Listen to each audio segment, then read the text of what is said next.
Kalau tadi kita disebutkan kita memang pelaku dosa, ya jangan berhenti tobat. Karena kadangkala iblis ini sama bala tentaranya ngomong sama kita, ngasih nasihat sama kita dia. Sudahlah, antum daripada tobat sekarang besok ngulangin lagi, nanti dijama aja tobatnya. Engko. Benar juga iblis ini kata dia. Kapan engko lo umur 70? Iya ya. Kan yang penting penutupnya. Iblis mengatakan innamal a'mal bil khawatim. Kau masa lupa? Sabda Nabi Muhammad SAW. Amalan itu tergantung penutupnya. Tak apa-apa engkau berbuat dosa sekarang. Yang penting penutupnya husnul khotimah. Kena ya berarti. Majelis bijak, meneduhkan hati, mencerahkan jiwa. Allah menceritakan di surat Al-A'raf ya. Ayat 16-17. Setelah dilaknatnya iblis, Allah menceritakan hal ini tentang ucapan iblis, qal fabima aghwaytani la aq'udanna lahum siratakal mustaqim. Ya Allah, karena engkau sudah memutuskan aku ini tersesat, ya gara-gara dia nggak nurut, dia dilaknat, la aq'udanna lahum siratakal mustaqim. Aku akan duduk menyesatkan mereka dari jalanmu yang lurus. Kita tiap hari doanya apa? Ihdinas siratal mustaqim. Setan mengatakan la aq'udanna lahum siratakal mustaqim. Tak enteni. Setan ini duduk. Bagaimana kita ketika masuk siratal mustaqim itu belok kanan, belok kiri, masuk lagi dikoncoy lagi sama setan. Bagaimana keluar lagi? Maka kita lihat banyak di antara kita keluar masuk siratal mustaqim. Kita minta tetap ihdinas siratal mustaqim. Yang umurnya sekarang 60 tahun. Kalau dia sholat sejak umur 7 tahun. Berarti dia doa ihdinas siratal mustaqim selama 53 tahun jamaah. Tidak berhenti. Ini menunjukkan beratnya perjalanan kita menuju kepada Allah Azza wa Jalla. Yang tanpa bantuannya selesai. Di antara doa yang diajarkan Nabi sallallahu alaihi wasallam, ya hayyu ya qayyum bi rahmatika astaghith. Aslih li sya'ni kullahu wa la takilni ila nafsi tarfata ain. Wahai yang mengatur kehidupan, yang maha hidup, yang semua yang ada diatur oleh Allah Azza wa Jalla, dengan rahmatmu aku meminta pertolongan. Nah, apa kok rame-rame? Dengan rahmatmu aku meminta pertolongan. Ya Allah, perbaiki semua urusanku. Jangan serahkan aku kepada diriku sendiri. Sekejap mata pun ojo ya Allah. Jangan ya Allah. Bayangin. Maka jangan pernah merasa sudah baik. Jangan merasa sudah ngaji. Wah, noise ngaji Ustaz, aman. Setan tidak bisa godain anda. Jangan. Kalau Allah serahkan kita kepada diri kita sendiri, kita akan binasa. Sekejap mata, dikit aja. Semenit antum diserahkan kepada diri antum sendiri, bisa murtad gitu. Karena setan akan duduk menyesatkan manusia. Tsumma la'atiyannahum min baini aydihim. Aku akan mendatangi manusia itu dari depan mereka. Wa min khalfihim. Dari depan dibisiki tidak mau, dari depan didatangin sama setan. Wa an aimanihim, dari kanan. Wa an syama'ilihim, dari kiri. Bayangkan. Antum maju ada setan, mundur ada setan, noleh kanan ono setan, kiri ono setan. Lalu setan mengatakan target yang paling dia inginkan adalah wala tajidu aktsarahum syakirin. Engkau akan mendapatin kebanyakan mereka enggak bersyukur. Bayangin ya. Jumlah manusia sekarang berapa di muka bumi ini? Jamaah, kalau di bumi tidak tahu di Sidoarjo. Berapa jumlah manusia di Sidoarjo? Ada yang tahu? Lu mau sudah rubik warga ini dewi jamaah? Ya banyak lah jamaah. Penduduk bumi itu 8 miliaran sekarang. Dari 8 miliar itu 6 miliar itu nggak kenal sama Allah. Bayangin. Yang non muslim itu 6 miliar dengan berbagai macam agama mereka. Yang 2 miliar ini muslim. Tapi yang sembahyang biro, antum bisa lihat. Yang kemarin Ramadan puasa berapa banyak? Kalau antum keluar ke jalan, yang perempuan kita bisa bedakan yang muslim sama non muslim. Yang laki gimana bedainnya? Kadang-kala kita mengucapkan salam, Islam, pemuda Islam, ya. Gak kelihatan kadang-kala. Maka tadi setan benar-benar menargetkan kebanyakan orang gak bersyukur. Dan Allah mengatakan wa qalilun min ibadiyas syakur, sedikit kata Allah dari hamba-hambaku yang pandai bersyukur, sedikit. Iblis menargetkan kebanyakan tidak bersyukur, dan Allah menyampaikan sedikit yang pandai bersyukur. Maka tadi kalau bicara kira-kira kita ini pantas enggak dapat rahmatnya Allah? Pantas nggak masuk surga kita jamaah? Sedangkan ya kalau bicara sodakoh, antum lebih banyak sodakohnya apa lebih banyak yang disimpan? Kita lihat. Baca Quran dalam 24 jam berapa sih waktu yang kita gunakan untuk membaca kalamullah? Untuk membaca firman Allah itu berapa banyak waktu kita? Bandingkan dengan ketika kita kerja mencari dunia. Orang kalau sudah cari dunia semangat. Ahibati fillah. Tuh, setannya kayak gitu. Kitanya kayak gini. Kayak gini gimana? Allah menyebutkan di surat Yusuf ayat 53 ya. Ini cerita bagaimana Nabi Yusuf digodain sama Imra'atul Aziz yang katanya namanya Zulaiha. Nabi Yusuf digodain. Falamma hammat bihi wa hamma biha. Allah sebutkan ketika perempuan ini ada himmah, ada keinginan, dan Nabi Yusuf manusia, ada terbetik di hati beliau. Tapi karena Allah menyelamatkan Nabi Yusuf, lari Nabi Yusuf. Lari. Antum tahu dapat kondisi seperti itu gimana? Lari kemana? Wallahi sahih. Manusia. Makanya ketika selesai cerita Nabi Yusuf sampai di penjara, bayangin ya. Cara Nabi Yusuf menyelamatkan dirinya adalah dengan dipenjara. Kalau tetap hidup bebas, menurutin keinginan perempuan-perempuan itu, beliau bisa saja memilih itu.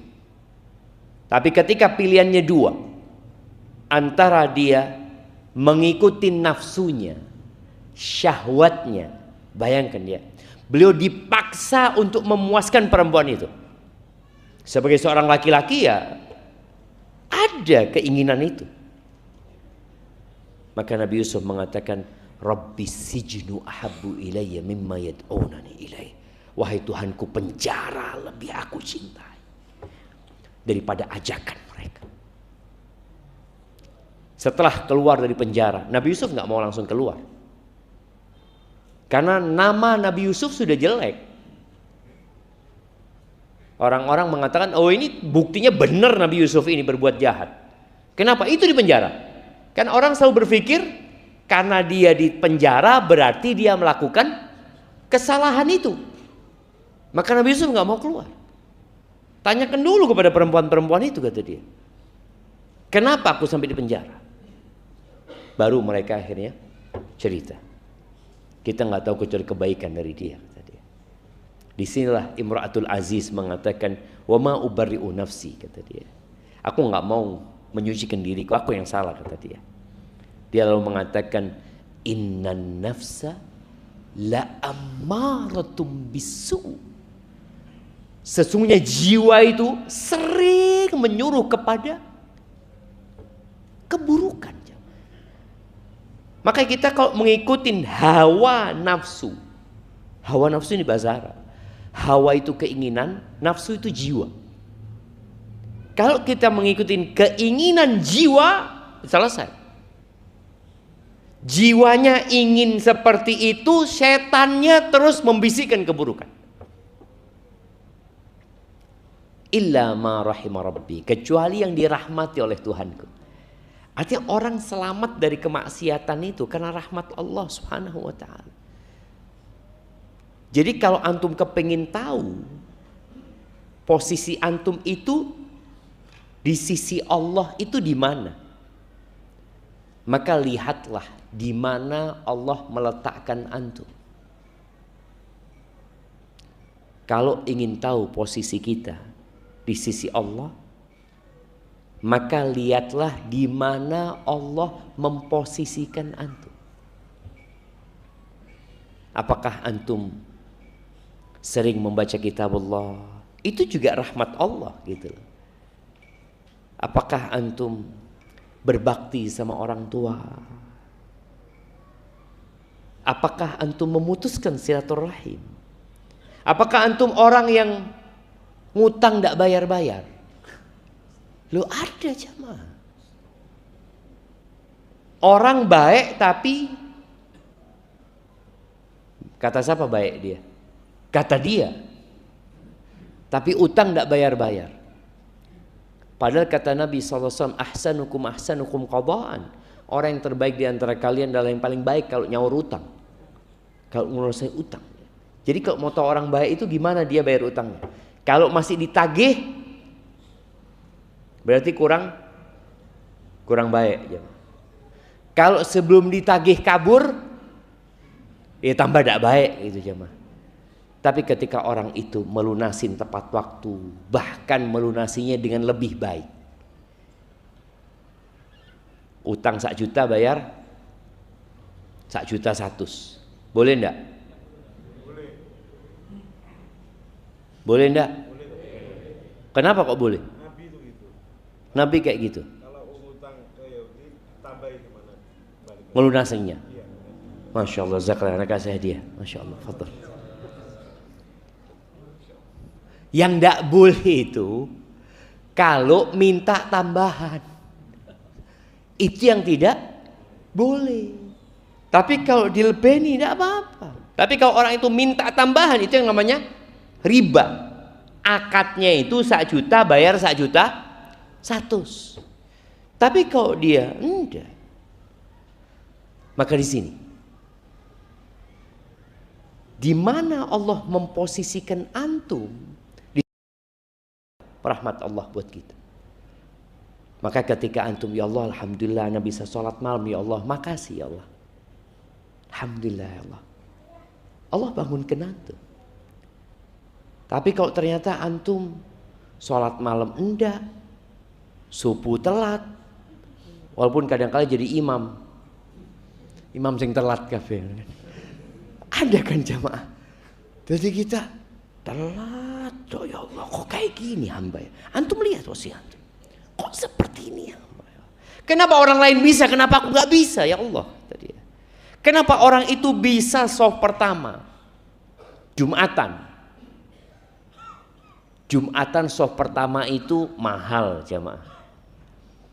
Kalau sholat 5 waktu shaf pertama biasa, bahkan ada yang hidupnya selalu shaf pertama 5 waktu. Karena memang di musolanya cuma 1 shaf jamaah. Loh ada loh jemaah, dia selalu shaf pertama terus. Karena nggak ada soft kedua, cuma soft pertama. Tapi Jumatan antum besok, antum lihat. Antum bisa nggak besok soft pertama? Atau coba antum tanyakan, selama 20 tahun anak hidup, berapa kali anak di soft pertama? Orang tahu diri ya. Bagaimana para sahabat Nabi ya, ketika mereka masuk masjid, tahu-tahu sudah ada 5 orang. Aduh, telat anak sudah. Tapi tidak apa-apa, masih orang ke-6 kata dia. Ada perasaan itu di diri kita? Tidak ada. Yang ada, kok telat khotibnya ini? Gak datang. Jadi yang disalahno khotibnya, karena dia datang duluan, khotibnya belum datang. Maka tadi, lihat. Kalau antum kepingin tahu rahmat Allah kepada antum, di mana antum diposisikan sama Allah Subhanahu wa taala. Inna Rabbi Ghafur Rahim. Allah itu Maha Pengampun dan Maha Pengasih. Ahibati fillah. Bicara dosa. Siapa yang tidak berbuat dosa? Anda kasih hadiah. Yang hari ini nggak berbuat dosa, angkat tangan jemaah. 6 jemaah. Sebagian kayaknya Anda nggak punya dosa. Apa ya dosa? Wallahi jemaah. Kita ada di muka bumi ini karena dosa. Nabi Adam diturunkan dari surga karena dosa. Iblis dilaknat karena dosa. Tapi ada yang menarik. Kenapa iblis tidak diampuni dan Nabi Adam diampuni? Siapa yang mau jawab? Nah, karena iblis sombong. Nah, kalau Nabi Adam tidak sombong. Nabi Adam tidak apa-apa lah, kasih hadiahnya. Ya, hampir betul jemaah. Nah, betul itu tadi jawabannya. Tapi ada tambahannya. Siapa yang mau nambahin?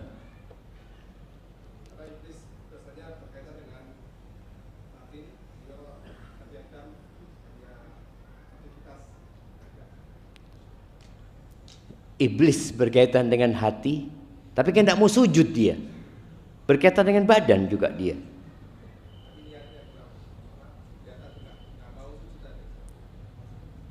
Iya, karena sombongnya tidak mau sujud dia.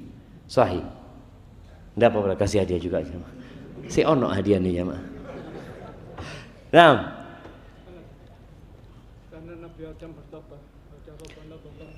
karena Nabi Adam bertobat, iblis tidak tobat. Ya, sahih.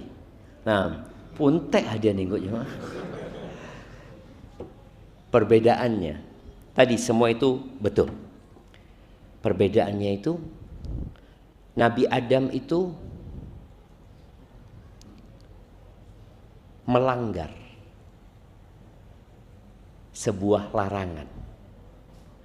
Iblis itu tidak melaksanakan perintah.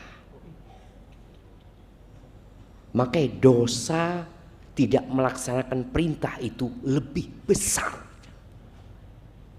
Orang yang tidak sholat dengan orang yang berzina lebih besar orang yang tidak sholat. Kadang-kadang di masyarakat kita kan dianggap, oh fulan, masya Allah fulan, baik fulan, ndak narkoba, ndak apa, cuma ndak sembahyang, ndak baik itu berarti dia nggak baik, dia tidak melaksanakan perintah. Dan biasanya orang tadi kalau tidak melaksanakan perintah, ada unsur sombong. Disuruh tidak nurut.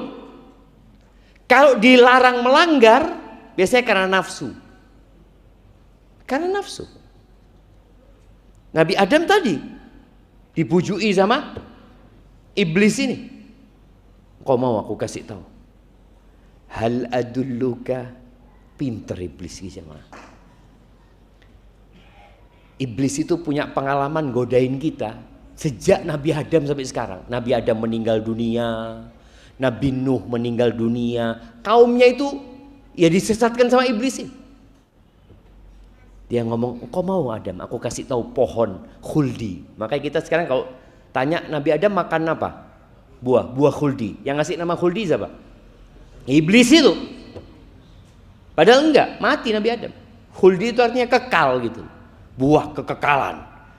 Kan orang sekarang berpikir bagaimana hidup lebih lama di muka bumi ini. Dah ono mati kan.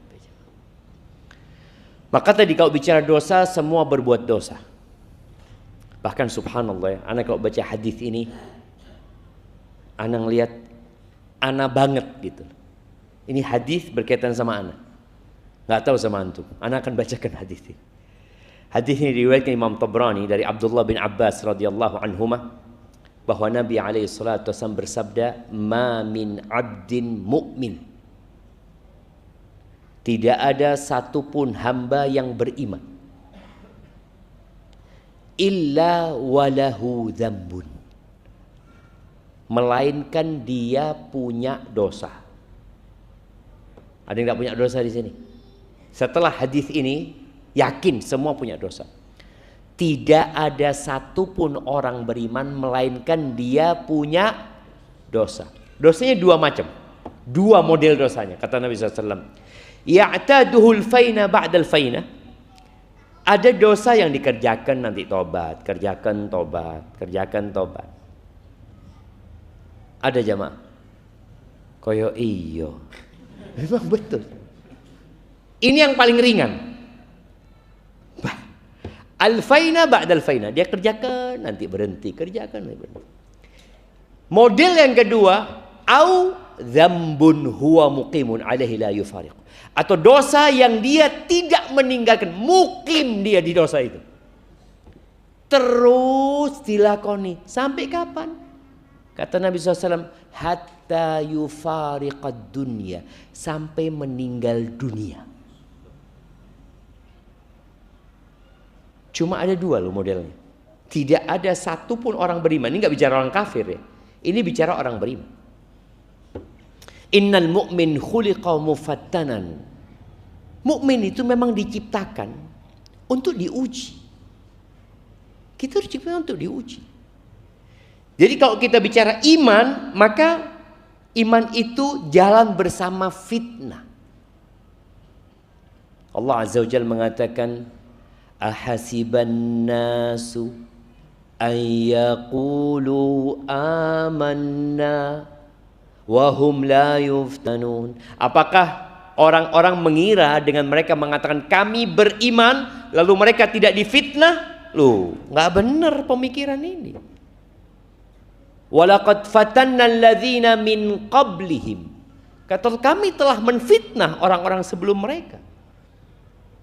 Fala ya'lamanna Allahu alladzina shadaqu wa la ya'lamanna al-kadzibin. Sehingga nampak mana yang benar dan mana yang pura-pura beriman. Makanya Nabi SAW mengatakan innal mu'min khuliqa mufattanan. Orang beriman itu diciptakan untuk difitnah, diuji.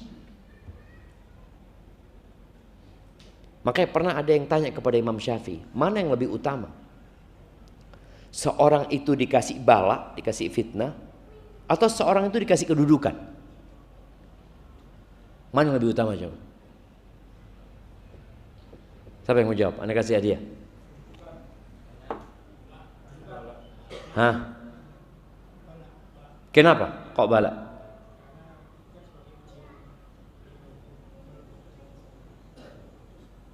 Karena dia nggak akan dapat kedudukan sampai dikasih bala. Fadhal kasih hadiah. Iya kata Imam Syafi'i. Nggak bakal dia dikasih kedudukan sama Allah sampai dikasih bala. Nabi Yusuf alaihissalam gimana bisa ada di posisi situ?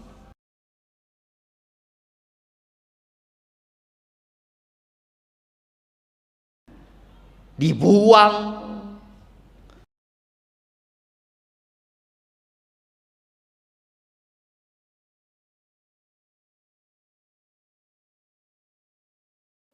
Orang tuh nggak bakal dapat kedudukan kecuali dikasih bala. Maka tadi orang beriman tuh antum tuh diciptakan, bukan antum ya, kita semua difitnah. Tapi subhanallah, ada sifat lain yang Nabi sebutkan alaihi salatu wassalam. Tawwaban. Mukmin itu suka tobat.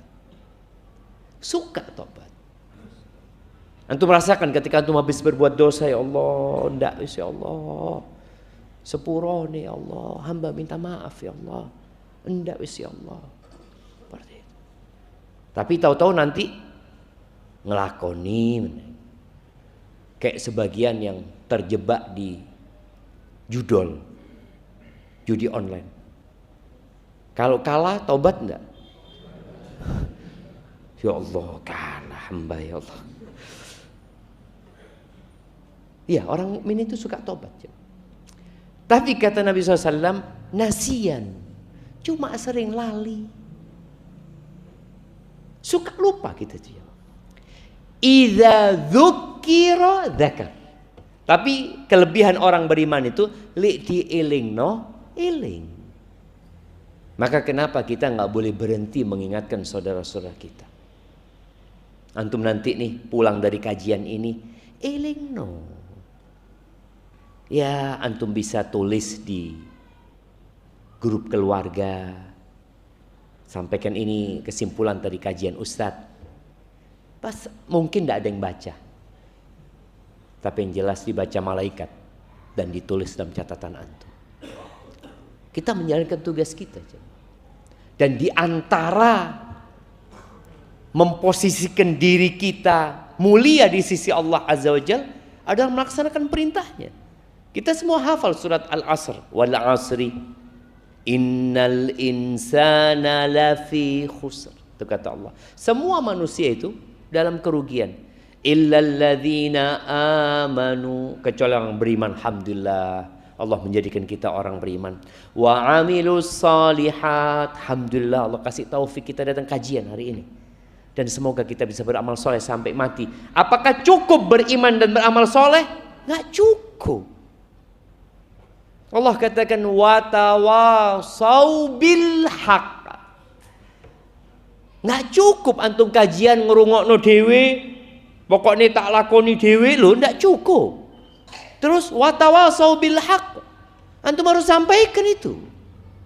Ada banyak kemungkaran terjadi karena ada pembiaran dari kita. Ustadz nggak mungkin ketemu sama semua orang. Dan alhamdulillah yang datang ke masjid itu biasanya orang baik. Orang baik enggak? Kayaknya orang baik kita. Iya loh. Tapi yang enggak datang kajian itu gimana dia dapat peringatan? Di elengno tentang 10 awal Dzulhijjah itu. Siapa yang menyampaikan? Ya antum. Antum pulang besok ketemu teman kerja, duduk bareng dia. Masa antum diem toh? Apa? Lungguh kene sih. Mambengi aku kajian. Waduh, Ustaz guys. Mereka akan menganggap antum sok alim ini. Tidak apa-apa. Dengarkan sebentar lah. Sebentar, rungokno. Sak menit. Sudah tinggal. Wallah jemaah kita nggak tahu, mungkin dia dapat hidayah nanti. Anak ingat dengan seorang non muslim dikasih Quran sama teman ini. Dia memang kerjanya percetakan Al-Quran. Ini dia punya teman non-muslim kasih Quran nih, fadl. Ya dia bawa pulang, namanya dikasih, masa ditolak aja. Dan nggak dibaca karena dia non-muslim. Makanya ketika dia lagi suntuk ya, sumpah, punya masalah, dia duduk, dia ngeliat, tahu-tahu muncul tuh Quran dalam pandangan dia. Kitabnya orang Islam. Dia buka aja. Ketika dia buka, biasa orang ketika mau buka buku itu dicari pengarangnya siapa. Dilihat, kok dah ono pengarangnya buku ini. Iya, kemudian dia baca terjemahannya, dia baca Al-Fatihah. Kemudian ketika baca terjemahan, dzalikal kitabu la raiba fi hudal lil muttaqin. Ini kitab tidak ada keraguan di dalamnya, petunjuk buat orang-orang bertakwa, kata dia. Sombong banget kitab ini, kata dia. Biasanya orang kalau nyusun buku itu selalu minta maaf ya, ini buku ya mungkin ada kesalahan ini, tahu-tahu tidak ada keraguan di dalamnya. Dia baca masuk Islam. Tadi kita nggak tahu. Ada teman kita yang mungkin kita kasih tahu, dia nggak dengar langsung.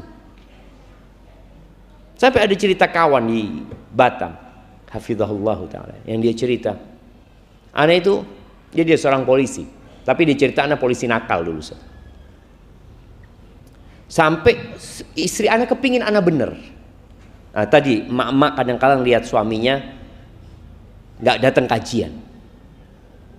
Boleh jadi yang bapaknya datang kajian, istrinya nggak datang kajian, atau sebaliknya seperti itu. Sampai istri anak itu kirim video lewat temennya supaya lewat teman anak supaya teman anak kirim ke anak. Anak nggak pernah buka, karena tahu istri anak mau ngasih nasihat anak. Udah nggak didengerin. Sampai anak kena kasus, masuk penjara, ditahan anak. Ketika ditahan itu anak baca yang dikirimkan itu videonya Ustaz. Anak dengar nangis, tahu anak zalim sama istri anak. Tadi boleh jadi yang kita kirimkan nggak langsung efeknya hari itu gitu. Antum boleh jadi kirim video nggak diwoco, biarkan. Karena memang kadangkala hidayah itu butuh waktu. Tapi paling tidak kita menjalankan tugas kita. Wes tak sampai. Ahibati billah, maka jangan berhenti bertaubat. Kalau tadi kita disebutkan kita memang pelaku dosa, ya jangan berhenti taubat. Karena kadangkala iblis ini sama bala tentaranya ngomong sama kita, ngasih nasihat sama kita dia. Sudahlah, antum daripada tobat sekarang besok ngulangin lagi, nanti dijama aja tobatnya. Engkau benar juga iblis ini kata dia. Kapan engkau lo umur 70? Iya ya. Kan yang penting penutupnya. Iblis mengatakan innamal a'mal bil khawatim. Kau masa lupa? Sabda Nabi Muhammad SAW. Amalan itu tergantung penutupnya. Tidak apa-apa engkau berbuat dosa sekarang, yang penting penutupnya husnul khotimah. Kena ya berarti. Makanya ada orang, kenapa masih ada manusia yang nunda tobat? Karena memang selalu dibisikin oleh iblis ini, orang itu tergantung penutupnya. Lebih baik jadi mantan preman daripada mantan ustadz. Oh betul ya. Anak mau jadi mantan preman aja seperti itu. Dia lupa bahwa kematian itu datang tiba-tiba. Makanya orang ketika lupa dengan mati, dia akan menunda-nunda tobat. Subhanallah ya. Rasul sallallahu alaihi wasallam menyebutkan dalam sebuah hadis qudsi berkaitan dengan seorang hamba yang terus berbuat dosa. Adznaba abdun. Ada seorang hamba, kata Nabi SAW, yang berbuat dosa. Lalu setelah dia berbuat dosa, dia mengatakan kepada Allah, Ya Rabbi, inni asabtu dzamban faghfirli. Ya Allah, aku berbuat dosa, ya Allah, ampuni aku ya Allah, kata dia. Allah mengatakan, Adznaba abdi dzamban fa'arafa anna lahu rabban ya'khudhu bidzambi wa yaghfir. Hambaku berbuat dosa, kata Allah. Dan dia tahu dia punya Tuhan yang mengampuni dosa dan memberikan hukuman atas perbuatan dosa. Maka dia takut, dia mohon ampun. Terus hamba ini lagi berbuat dosa lagi. Ngomong lagi, ya Allah, aku berbuat dosa lagi, ya Allah, ampuni aku ya Allah, kata dia. Kata Allah SWT, Adznaba abdi dzamban, hambaku berbuat dosa. Dan dia tahu dia punya Tuhan yang mengampuni dosa dan memberikan hukuman atas perbuatan dosa. Berbuat dosa lagi nih hamba. Allah mengatakan, hambaku berbuat dosa lagi. Dan dia meminta ampun. Karena dia tahu dia punya Tuhan yang mengampuni dosa dan menghukum atas perbuatan dosa. Falyaf'al abdi masya. Terserah hambaku mau berbuat apa saja. Yang penting tobat gitu. Oh, jadi bebas berbuat dosa. Ya tidak bebas. Maksudnya manusia itu sudah diciptakan berbuat dosa. Ketika antum terjebak dalam perbuatan dosa, jangan nunda tobat. Innallaha yabsutu yadahu bil-lail yatuba musii'un nahar. Kata Nabi SAW, Allah itu membuka pintu tobatnya, membuka kedua tangannya di malam hari agar orang yang berbuat dosa di siang hari tobat. Jangan nunggu besok gitu. Jadi antum berbuat dosa hari ini, jangan nunggu besok ayana tobatnya mari Jumatan. Lo jangan.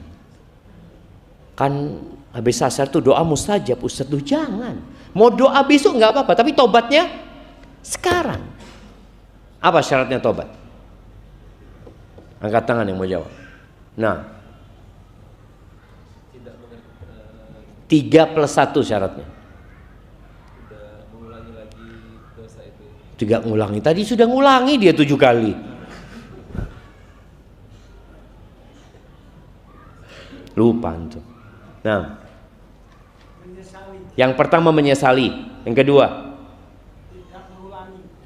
loh ngulangi ping itu mau wis. Nggak iso tobat ngulangi ping itu.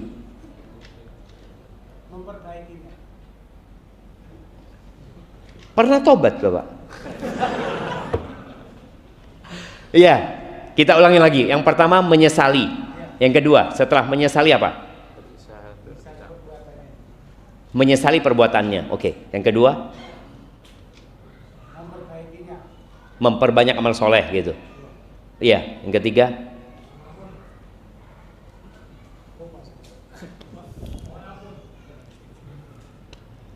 waduh jemaah.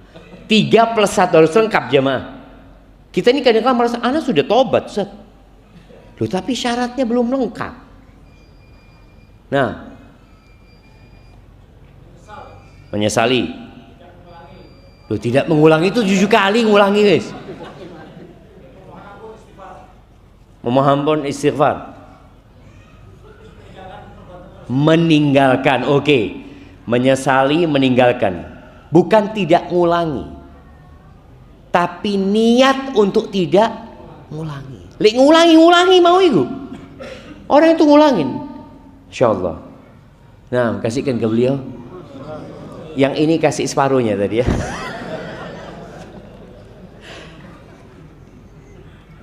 Ojo kayak separuh jemaah, enggak apa jemaah. Iya, jadi tadi jemaah menyesal, kemudian yang kedua meninggalkan. Karena ada orang menyesal tapi masih ngelakoni. Kayak orang kadang-kala dia tahu riba itu dosa gitu. Kemudian dia menyesal. Tapi dia pancet ngeriba. Berarti belum lengkap tobatnya dia. Dia harus meninggalkan. Yang ketiga, bertekad untuk tidak ngulangi. Bukan tidak ngulangi. Bertekad, dia punya niat. Yus naan dindi, tahu lo, salam imam, assalamualaikum, assalamualaikum. Iya. Maka tolong yang wajib ini benar-benar dipersiapkan. Contohnya tadi sholat yang 5 waktu.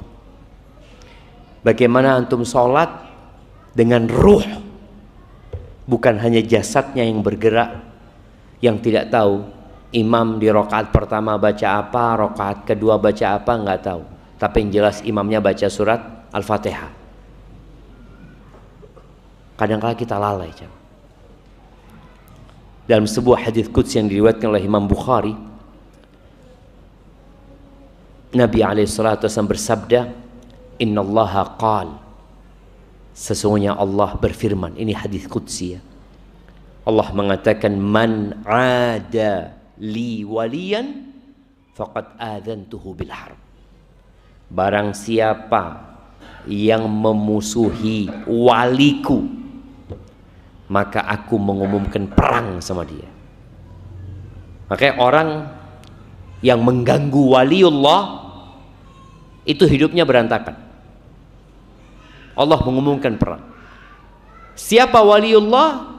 Alladzina amanu wa kanu yattaqun.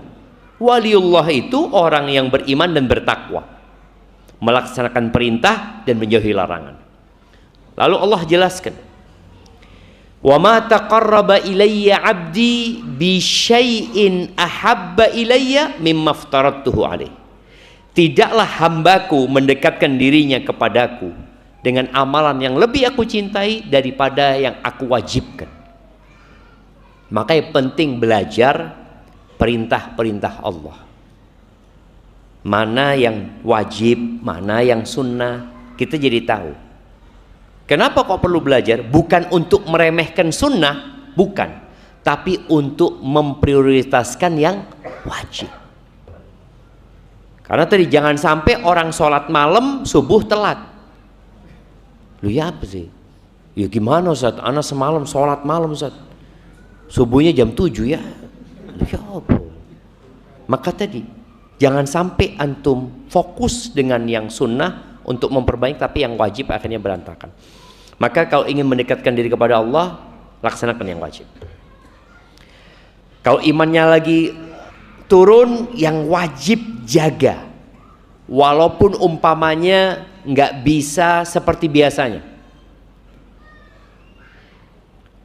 Nggak seperti biasanya, umpamanya dia, buat emak-emak nih yang sholat di rumah ya, biasanya dia sholat zuhur baca sabbihisma rabbikal a'la, tahu-tahu karena imannya sedang turun, ya sudah baca idza jaa nasrullah. Tapi yang jadi masalah, setahun baca idza jaa nasrullah, imannya tidak naik-naik jemaah. Nah, perlu kita mengevaluasi diri. Kenapa? Kok aku tidak naik-naik? Dulu aku baca sabbihisma rabbikal a'la, dulu aku baca al-waqi'ah, dulu aku baca tabarok ketika sholat nih. Kok sekarang di posisi itu gitu loh. Setelah yang wajib dijaga, Allah mengatakan wa ma yazalu abdi. Ini kalau bicara posisi ya. Orang itu kan kalau di dunia kerja dia ingin dekat sama atasan supaya dipromosikan ya, supaya tidak dimutasi ke tempat yang jauh, adalah manfaat dekat sama atasan itu. Antum merasakan itu.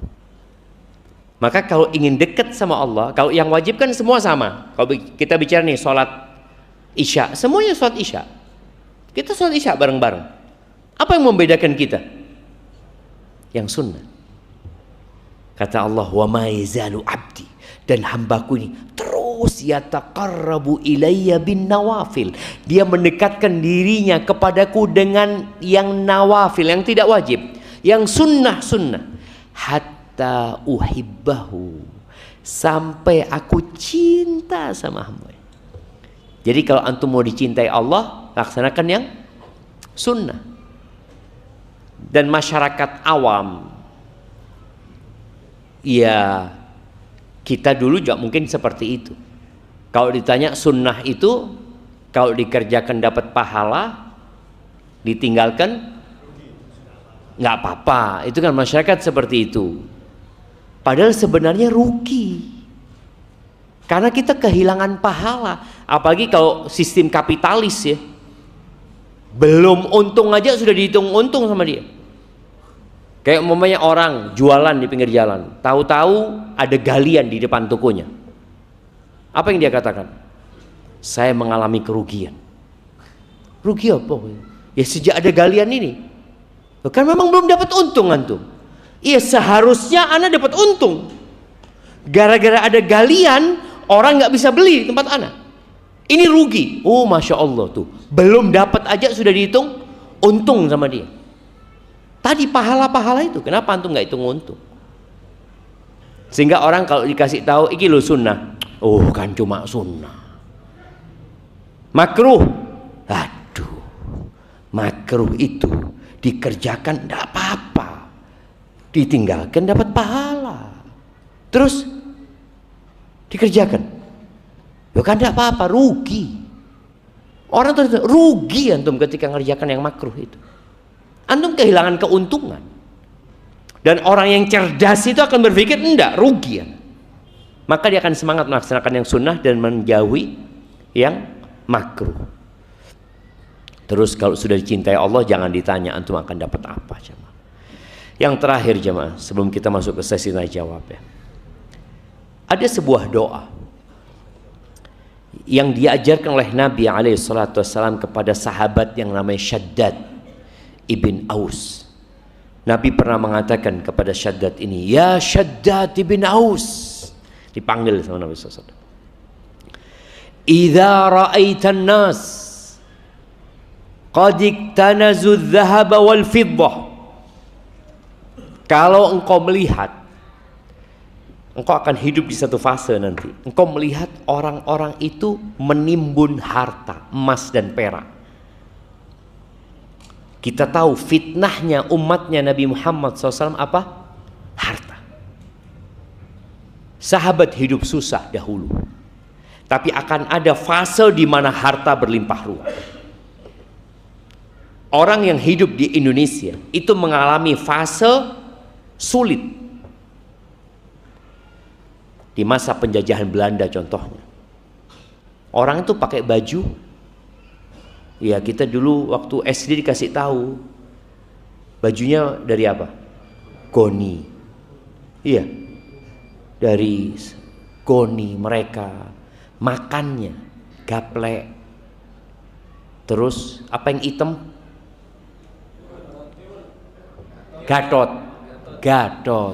Gatot dipangan jemaah. Bapak ngamuk anak dipangan. Iya. Gatot dipangan mereka dulu jemaah. Subhanallah. Yang seumur anak mengalami fase masih sulit. Kita dulu itu beli baju setahun sekali. Sekarang tiap Jumat datang paket apa? Lagi murah, lagi sponsor, lagi apa? Ya Allah jemaah, Allah kasih kemudahan. Makanya Nabi alaihissalatu mengatakan kepada Syaddad, kalau kau lihat orang sudah sibuk dengan dunianya, menimbun emas dan perak, faktanis haulail kalimat. Nih aku ajarkan doa, engkau timbun doa. Banyak-banyak engkau baca. Apa doanya? Allahumma inni as'aluka tsabata fil amri wal azimata 'ala rusydi. Ya Allah, aku meminta ketetapan dalam urusan ini. Karena godaan semakin banyak. Boleh jadi pagi beriman, sore wis kafir. Boleh jadi ketika fitnah itu datang. Yang diminta pertama supaya dikasih ketetapan dalam urusan agama ini. Wal azimata 'ala rusyd. Azimah, tekad yang kuat di atas kebenaran. Karena ada orang semangat tapi salah. Antum lihat. Ada berapa banyak orang-orang yang mengamalkan amalan-amalan, dia amalkan jamaah, padahal salah. Nabi tidak mengajarkan, tapi semangat dia. Jangan sampai ya Allah. Aku minta semangat tapi di atas kebenaran. Wa as'aluka mujibati rahmatik, dan aku meminta kepadamu perkara-perkara yang mewajibkan rahmatmu datang. Wa azaima maghfiratik, dan urusan-urusan yang membuat ampunanmu datang kepadaku ya Allah. Minta sama Allah. Karena kita nggak tahu amalan mana yang bisa mendatangkan rahmat Allah kadang-kadang. Sudah minta ya Allah supaya kasih taufik, kasih hidayah, bisa mengamalkan amalan yang mendatangkan rahmat Allah dan ampunannya. Wa as'aluka syukra nikmatik, dan aku meminta kepadamu agar aku mensyukuri nikmatmu ya Allah. Wa husna ibadatik, dan agar ibadahku kena baik ibadahku.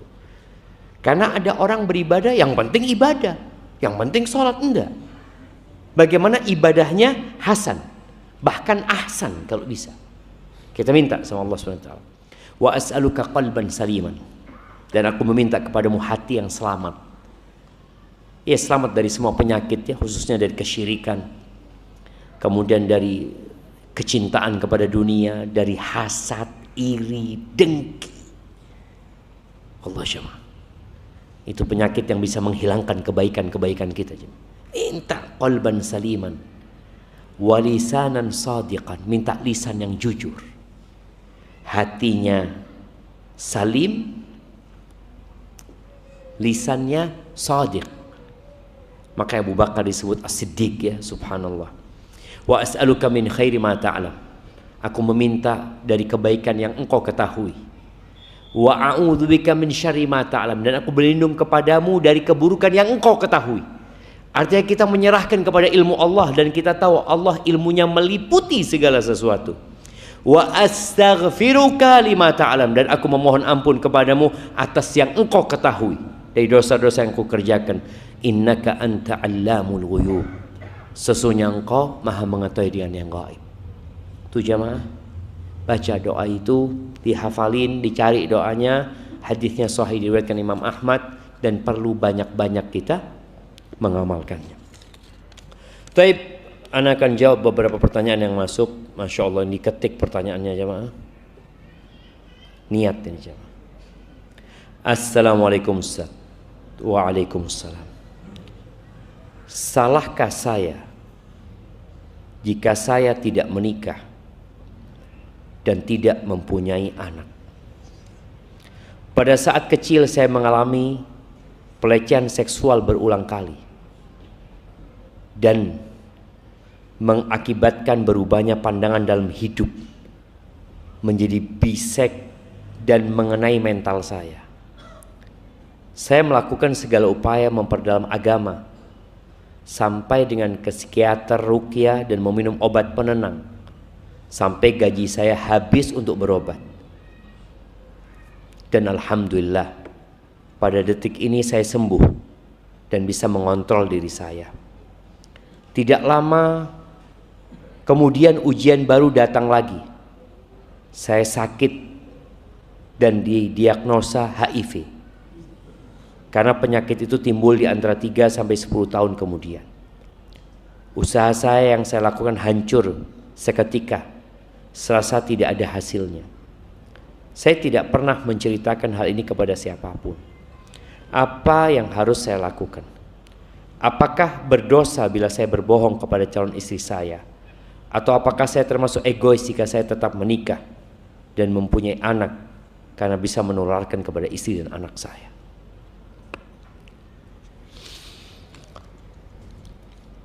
Jamaah rahimakumullah ya.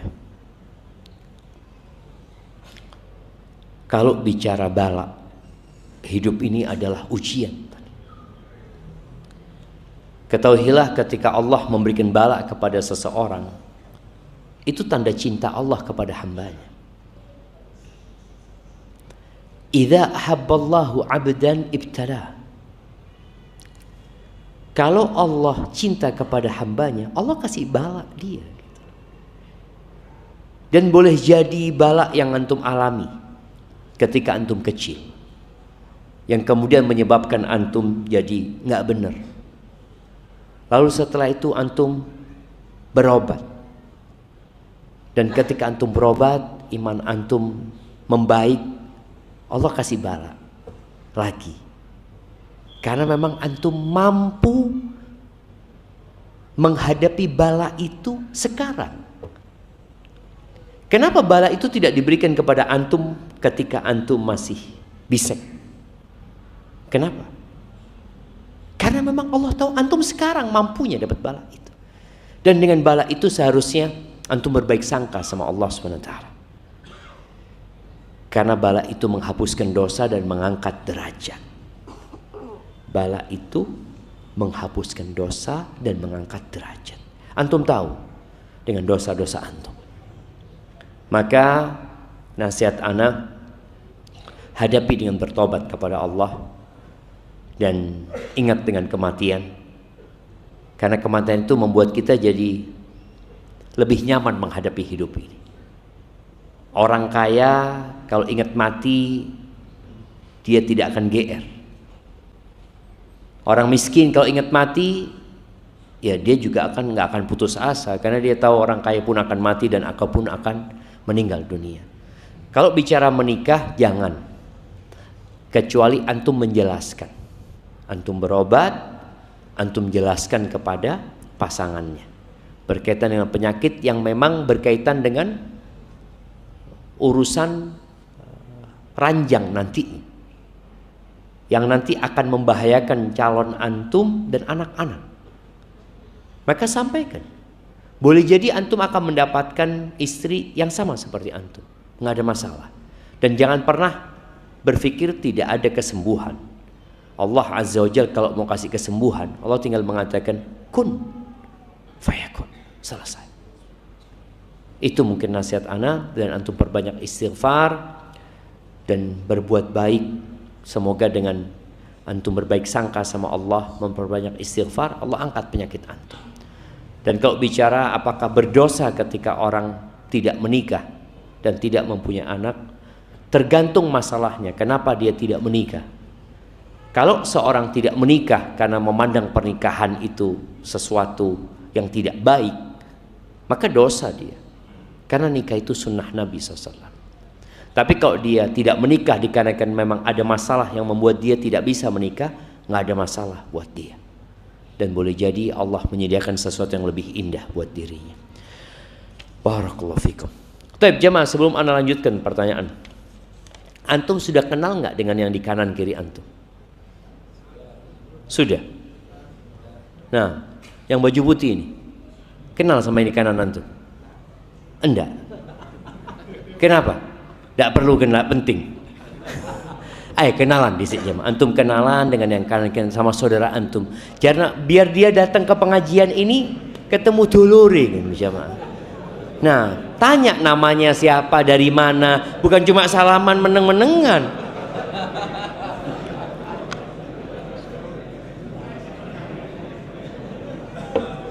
Iya, emak-emak juga sama. Emak-emak yang di belakang tanya lu dari mana, siapa namanya, apa profesinya.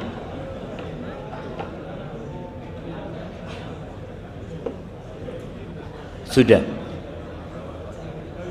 Seharusnya sebelum ustadz datang antum kenalan. Sambil nunggu ustadznya datang. Sahih lu jamaah, biasakan itu ya. Biasakan itu. Kenapa? Kita ini udah ngaji, artinya udah belajar. Di antara amalan yang akan menumbuhkan cinta di antara sesama adalah menebarkan salam. Dan di antara amalan yang akan menggugurkan dosa-dosa kita adalah bersalaman. Apakah antum salaman barusan itu bid'ah? Tidak, bid'ah, sunnah. Ketika berjumpa, berjabatan tangan, itu loh sunnahnya seperti itu. Sambil tanya dari mana. Jadi paling tidak ketika pengajian pulang itu nambah dulur. Karena ada orang-orang loh yang datang pengajian merasa sendiri dia jemaah. Dia datang, dilihat yang kanan, ndak nyopo sing kanan, koe mlebu surga disian iki. Kadang kala ada perasaan seperti itu. Lihat kiri juga ndak nyopo. Dan itu terjadi loh, terjadi. Maka usahakan panitia juga nanti kalau mau mulai kajian diingatkan jemaah.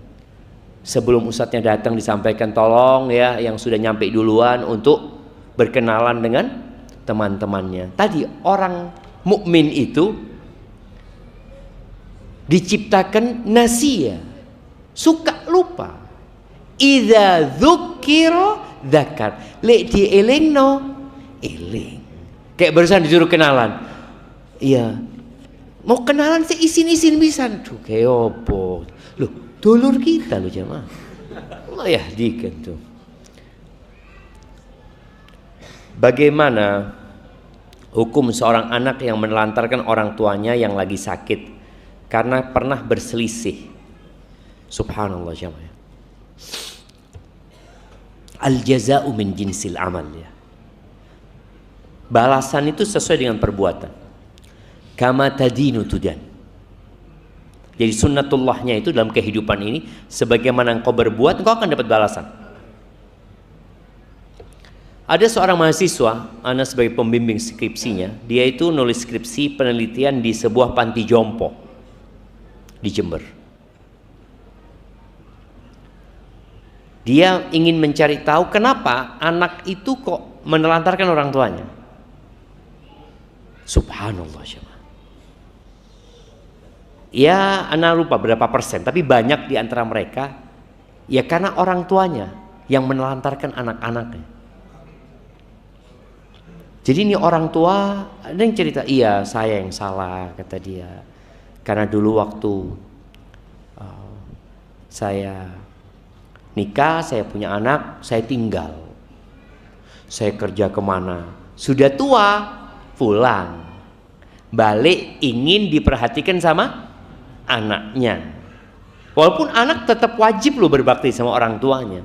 Cuma tadi itu jadi balasan buat orang tuanya. Anak bagaimanapun ya, kita itu wajib berbakti kepada orang tua kita yang muslim dan soleh.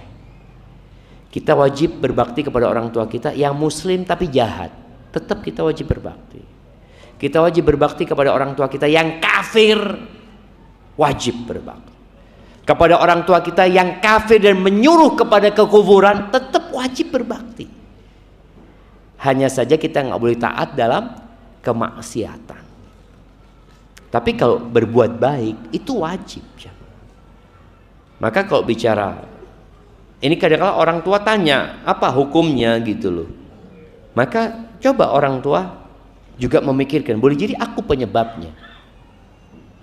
Tapi bukan berarti kesalahan orang tua menjadi alasan anak durhaka sama orang tua. Enggak, tetap anaknya akan dihisap pada hari kiamat karena tidak berbakti kepada orang tuanya. Tapi tolong para orang tua ya, antum sebagaimana ucapan Umar bin Khattab ya, birru abna'akum tabirrukum abna'ukum. Birru abna'akum, kalian berbaktilah sama anak-anak kalian, anak-anak kalian akan berbakti sama kalian. Loh, kita ini jangan bicara orang tua sama anak, kawan saja jemaah pernah berbuat baik sama kita, kita ingat loh jemaah, kawan. Jangan bicara kawan, anjing pun kita bicara. Ketika kita berbuat baik kepada anjing, kira-kira ketemu lagi sama anjing itu, dia iling nggak sama kita ya? Kayak artinya itu ada. Bagaimana dengan anak sama orang tua gitu loh? Ya man yazra yahsud. Barang siapa yang menanam, maka dia akan menuai. Barang siapa yang menebar pasir, maka dia akan menuai badai. Afan Ustaz, semoga Allah selalu membereskan, memberikan keberkahan untuk usia Ustaz. Amin. Izin bertanya Ustaz, apakah keutamaan 10 hari pertama Dzulhijjah juga termasuk malam atau hanya pada siangnya? Jazakallah khair. 24 jam. Allah bersumpah di surat Al-Fajr, wal fajri walayalin ashr, demi fajar dan demi 10 malam. Jadi ketika menyebutkan hari, maka malamnya ikut. Tapi kalau menyebutkan malam, belum tentu harinya ikut. Seperti Lailatul Qadar, apakah siangnya ikut? Enggak, karena memang malam. Allah mengatakan hatta matla'il fajar, sampai fajar terbit, berarti sudah selesai gitu. Walaupun Al-Imam Syafi'i bicara Lailatul Qadar, beliau mengatakan aku juga suka orang itu sebagaimana menghidupkan malamnya, di siang harinya dia juga memperbanyak ibadah, seperti itu. Jadi kalau malam, ya malam saja seperti yang disebutkan Lailatul Qadar, tapi kalau hari lebih umum ya, seperti itu. Wallahu a'lam, itu yang Anda ketahui. Jadi jangan sampai akhirnya malamnya antum tidur-tiduran, siangnya baru ibadah.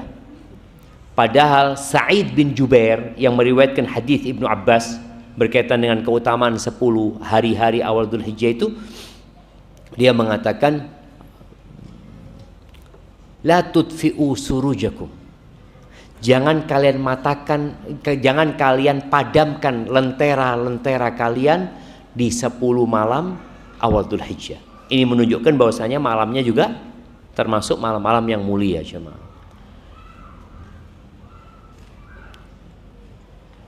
Assalamualaikum Ustaz. Waalaikumsalam.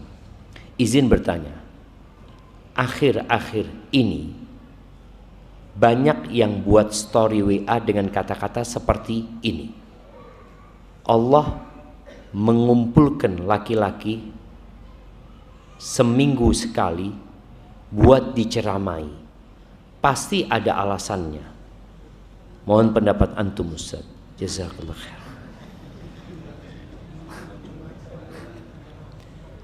Allah, pasti ada alasannya, pastilah jemaah.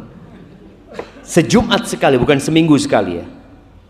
Ingat, ketika orang Yahudi budayanya mempengaruhi satu daerah, maka mereka menyebutnya sesabtu, setiap Sabtu. Walaupun hari Selasa, tapi disebut sepekan, itu disebut sesabtu. Ketika budaya Nasrani yang lebih dominan, maka disebut seminggu. Ini padahal jelas-jelas sejumat ya, tapi ngomongnya tetap seminggu. Itu menunjukkan budaya Nasrani yang dominan. Dan ketika Islam yang ada sejumat. Orang Nasrani memang mereka ibadahnya, holiday mereka hari apa? Minggu. Orang Yahudi Sabat. Orang Islam Jumat. Jadi kalau bicara Allah mengumpulkan laki-laki sejumat sekali buat diceramai, pasti ada alasannya. Jelas. Nggak ada perintah Allah yang sia-sia. Nggak ada perintah Allah yang tidak ada hikmahnya. Hanya saja ada hikmah yang diketahui, ada hikmah yang tidak diketahui. Laki-laki ini pemimpin. Maka pemimpin ini kalau dikasih tahu, maka dia harus menyampaikan kepada anak buahnya. Jadi anak nggak tahu. Kalau mungkin maksudnya diceramain karena akeh dusoni, mungkin yang apalagi kalau perempuan ya, perempuan yang nyebarkan, lihat mas, awakmu itu diceramai penjumat. Karena apa? Ya karena untuk ngurusin istrinya. Benar. Iya. Kullukum ra'in wa kullukum mas'ulun an ra'iyati. Setiap kalian itu adalah pemimpin, dan setiap kalian akan dimintai pertanggungjawaban atas apa yang dia pimpin. Warrajulu, dan laki-laki ra'in fi baitihi, dia pemimpin di rumahnya, dan dia akan dimintai pertanggungjawaban atas apa yang dia pimpin. Maka laki-laki ya harus terus belajar. Pemimpin itu nggak boleh berhenti belajar. Perempuan itu tidak diwajibkan Jumatan, tidak diwajibkan sholat berjamaah juga enggak. Antum bisa bayangin ya, kalau Allah wajibkan perempuan Jumatan, cukup masjid Siddiqi. Kabeh nggawa anake, bayine, kabeh butuh ya kayak sholat Id itu jamaah. Karena dibawa semuanya. Emang kalau perempuan Jumatan anaknya ditinggal di rumah, siapa yang ngurusin? Pembantu, wajib Jumatan juga. Loh kalau wajib Jumatan, loh semuanya datang enggak? Yang wajib pemimpinnya. Yang bakal jadi calon pemimpin, antum yang wajib. Dengarkan di sini dan sampaikan di rumah. Jadi bapak-bapak itu kalau bisa pulang ke rumah, duduk makan Jumatan sama anaknya, sampaikan. Pak, anaknya tanya, anak-anak tanya, ayah, tadi khutbah Jumat tentang apa? Masya Allah, bagus khutbahnya. Tentang apa ya? Wallahualam. Bapak itu tadi. Atau datangnya telat gitu kan? Akhirnya nggak dapet tuh jamaah. Jadi kalau bicara pasti ada alasannya, jelas, yakin. Karena memang laki-laki adalah pemimpin, ar-rijalu qawwamuna 'alan nisa. Antum yang punya tugas untuk meluruskan para wanita-wanita, maka antum harus dengarkan ceramah, dan ceramahnya wajib didengarkan, wajib. Jadi bukan hanya wajib hadir jemaah, karena ada orang hadir tapi ngobrol, nggak dapat pahala dia. Maka hendaklah dia hadir mendengarkan, dan setelah itu tadi yang kita bahas, watawasau bil haq, dan setelah antum menyampaikan watawasau bis sabr, kudu sabar. Kalau antum sudah mulai menyampaikan, antum akan dibully sama orang-orang, akan dicap sok ustadz, sok kiai. Dan istri itu sulit mendengarkan dari suami. Sampai ada satu kawan, dia kalau mau ngasih nasihat istrinya, dia telepon ana. Ini ana sudah sampaikan tapi istri ana nggak percaya, karena dia katakan antum bukan ustadz. Akhirnya kalau ustadz yang jelaskan, oh iya sudah makasih. Memang ada kayak gitu, harus pinter-pinter jemaah. Istri itu juga harus pinter. Ngelihat suaminya nggak mau kasih nasihat, ya cari orang lain, supaya suaminya mau dapat nasihat. Tapi tadi istri nggak mau dengar nasihat dari suaminya, ya sudah suaminya mungkin cari orang lain yang bisa ngasih nasihat. Karena tujuannya bagaimana nasihat itu sampai. Dan kalau kita sudah menyampaikan, tugas kita sudah selesai. Hadza wallahu a'lam, itu yang dapat Anda sampaikan, kurang lebihnya mohon maaf. Subhanakallahumma wa bihamdika asyhadu an la ilaha illa anta astaghfiruka wa atubu ilaik. Assalamualaikum warahmatullahi wabarakatuh. Majelis Bijak, meneduhkan hati, mencerahkan jiwa.